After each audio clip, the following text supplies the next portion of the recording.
Research Podcast. I'm your host, Dr. Ren, founder of Diverse Research Now. And today you will hear the voice of Dr. Dung Trinh, who is sitting here with me now.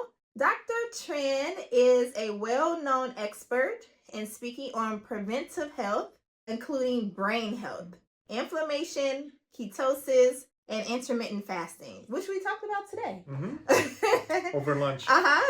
He has shared educational and medical knowledge on TV and the local Orange County, California community. Dr. Trinh also sits on Diverse Research Now board of directors. And so we're just going to jump into a great conversation with Dr. Trinh. He's out in the community doing some amazing work, educating our community. As we did today, we had an event today. We just came from Long Beach Salvation Army. And how long have you been doing that talk?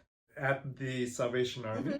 I've been doing it for over a year, and I'm there monthly. Yeah, probably at least maybe 2 years. I forgot. My memory's not that good. But you have been doing that talk, and you have a nice little following now. Yeah, you have people that come to the center just for your talks. Yeah, it's fun. Because I'm not a neurologist, I'm not stuck to the brain. And so today we spoke about cancer prevention. Last month we spoke about how to improve your sleep, strategies for improving sleep. Yeah, so after you left, I sat at the table. Dr. Trinh told me to get lunch. So I got lunch, which is what we always do. We try to provide food, right? At any events, Dr. Trinh events, Diverse Research Now events, we want to feed the community. But I sat there and had lunch with them, and that's what one of the attendees was talking about, the sleep, and how she was trying to adjust her sleeping patterns because of you. Hopefully it works. She was saying that she needed to get 8 hours of sleep because you told her she had to get 8 hours of sleep, and that she was at 6.5 and she's trying to get to that 8. You know who I'm talking about? Okay. Nice. So they're listening, Dr. Trinh. They're really listening to you. There's a big hunger on health prevention and information on what we can do with our own lifestyle to improve our health. Unfortunately, you don't get a lot of that health prevention education at the doctor's office, simply because the doctor's office is 10 to 15 minutes long. Yeah. Whereas the time to talk about prevention, Yeah. which is why we go to the community to talk about prevention. Exactly. So brain health is a big topic, right? For you, for Diverse Research Now, we focus in on brain health. I've been in the brain health field for 20 plus years. And how long have you been in this? Been in it for a very long time. Yeah, a long time. Yes. So we both love to educate on this. And it's super important now because we know that Alzheimer's disease is growing, right? We know the prevalence of it is growing, and especially in communities of color, we're seeing higher numbers. And so the education is super important now. You talk a lot about these 14 risk factors. Yep. It came from the Lancet Commission. In 2020, they came up with 12 risk factors that contribute to up to 40% of global dementia cases, that if you implemented and try to control these 12 risk factors, it will slow down or potentially prevent up to 40% of dementia globally. That was 2020. So last year, 2024, 4 years later, they added another 2 risk factors. So they went from 12 to 14. And that 40% moved from 40% up to like 45% now by the addition of these 2 additional risk factors. And I'm sure it's not the last say. We're going to add more risk factors. And as we add more risk factors, we'll realize that prevention of Alzheimer's will be above 50% with just lifestyle and modifying risk factors alone. We haven't even added sleep to these 14. And we know sleep is so important. And sleep is not in there. Sleep's not even in there. It's not even in there yet. I'm like, wow. You throw in sleep, you're going to push that 45% way up, right? So as we continue to learn about these modifiable risk factors, we're going to be over 50% as far as lifestyle being modifiable for Alzheimer's prevention. Yeah, which is a modifiable keyword that we could actually adjust our lifestyles and hopefully lower the numbers in this disease. Yeah, this past month, the National Institute of Health released their updated numbers, dementia risks. And so this past month, the updated data states that when you hit the age of 55, your risk for some form of dementia for your lifespan increases to, I think, 42%. You have a 42% risk of dementia above the age of 55. That's crazy. It's crazy. It's crazy when you think. That's crazy. Where do you think research is going? Because we're both in this field, we know that some of the hot topics right now in the field is the amyloid plaques. There's a lot of research being done in that area, and also these biomarkers. That is where research is right now in this field. But wouldn't it be nice for us to see more of the focusing on the lifestyle? Absolutely. That's where I think it has to go. Yes, removing plaque is important, but removing plaque is not enough. You have to, I look at this whole situation as it's got to be integrative. You can't rely on a pill or a shot or infusion to cure anything. You have to integrate lifestyle when lifestyle is such an important factor in contributing to the disease. I see Alzheimer's prevention and Alzheimer's treatment as precision medicine. Because when you see a patient with dementia or Alzheimer's, you're only seeing one patient with dementia and Alzheimer's, and they're not all the same. They didn't all reach Alzheimer's with the exact same risk factors, right? You may reach Alzheimer's through your risk for diabetes, hypertension. Another person reaches Alzheimer's through their risk of obesity, hearing loss. And then you got to throw in the genetics as part of the mix, the APOE4 and things of that sort. So seeing one Alzheimer's patient is seeing one Alzheimer's patient. We all reach that stage of diagnosis through different pathways. Yeah. And so it's got to be precision medicine determining how did you arrive to Alzheimer's? What are your risk factors and how can we identify those risk factors, stop those risk factors, and then integrate, if needed, pharmaceuticals? Yeah. So that it really to personalize it. Personalized care. Yeah. And I think that in healthcare overall, I guess you have like patient advocates, and I think they do a little bit of personalized care, or at least I think that's what healthcare is going toward. But I think we have to definitely bring that into research as well. It'll be nice if we're able to look at participants and we're able to see, like you said, individualize them and really look at what has happened in their life, their background, their genetics, their environment, socioeconomic factors. Like all of this has to go into figuring out the answer. Absolutely. Personalized and precision and precise with that. And then you implement, all of the knowledge that we know now that are risk factors, help identify which ones do you have among the 14 or 14 plus. Yeah.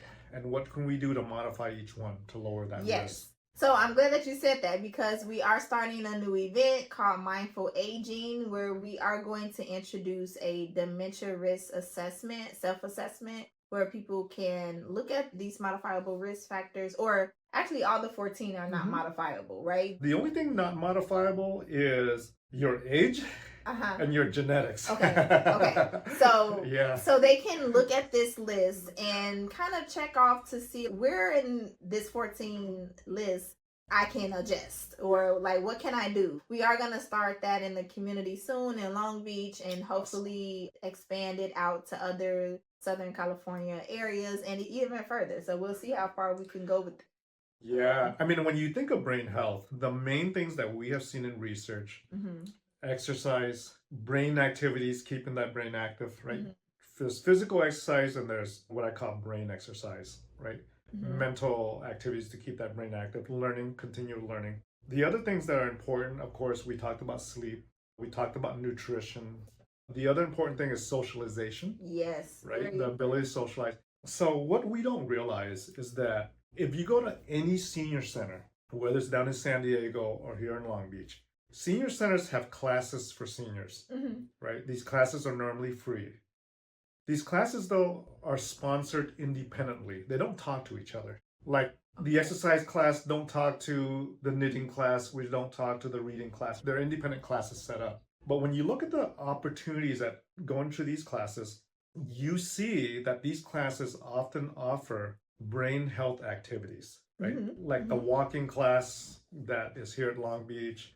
I saw the brain games class. I saw another class on yoga, which is great for, mindfulness. Imagine if you identify the classes that are brain healthy. Yeah. And then all you need to do is create an umbrella called the Healthy Brain Plan at a senior center. You don't have to create anything new because the classes are already there. Yeah. You don't have to create anything new. You throw in a story called a Healthy Brain Plan at this senior center, that senior center, wherever senior center you have, and you link the classes together that are healthy brain, and you offer to seniors a healthy brain plan where they can go to this class, that class, and these are all free classes typically. Yeah. And then, Renard, what you can do is you can go and check their memories before they start the healthy brain plan. Okay. And recheck their memories again when they're done with the plan. When they're done with that plan. That plan could be a 3-month plan, a 6-month plan, and you can validate the healthy brain plan at every senior center with diverse research now. I love that. I love that. I love that. Look, he's giving us ideas on what we need to do, and I love it because I'm gonna listen to Dr. Trinh. I listen to him for sure. Okay, so no, Lisa told me a little bit. She mentioned this. You already spoken to her about it. Okay. Okay.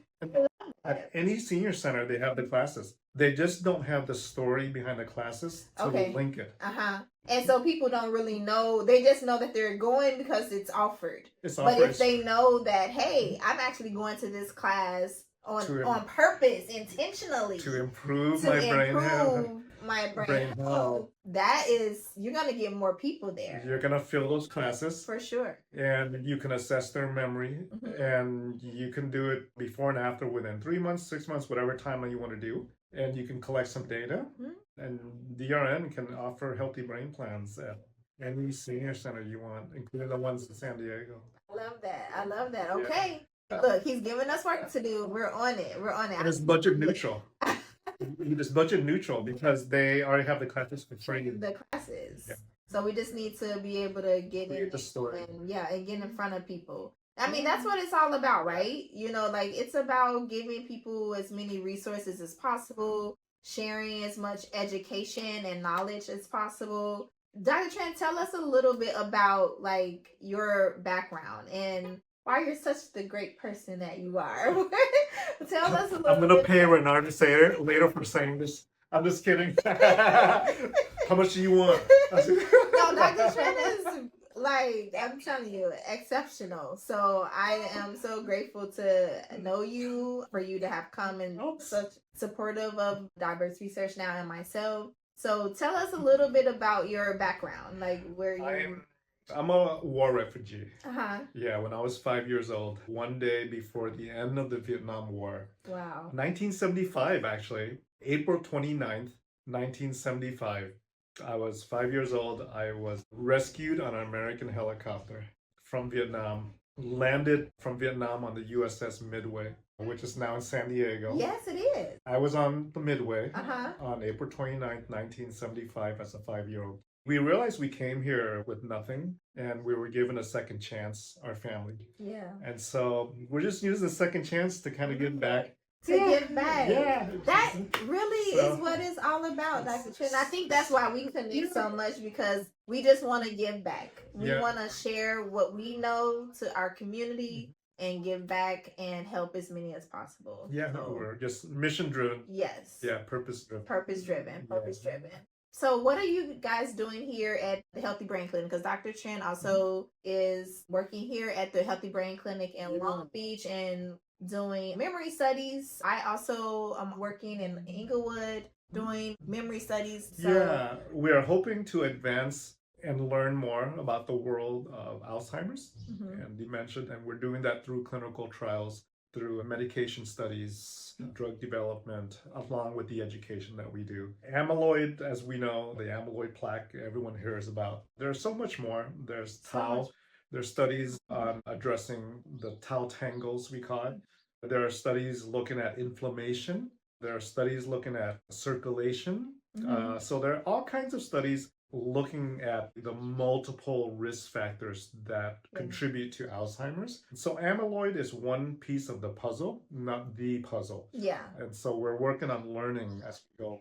I mean, it was a big piece, right? Huge, like, I mean, for years, there's been these new drugs that came out that is actually, that those new drugs is addressing the amyloid plaques in the brain. But before that, we only had drugs to symptomatic. Exactly, to address the symptoms of Alzheimer's. Yeah, I mean, you cannot have a diagnosis of Alzheimer's without the presence of amyloid in the brain, right? The plaques and the tangles, the tau, is a requirement for the diagnosis. So it is the central core that is associated with Alzheimer's disease, right? You got to have the plaques and the tangles. Without the plaques and tangles, there's no Alzheimer's. Okay. It's required for the diagnosis.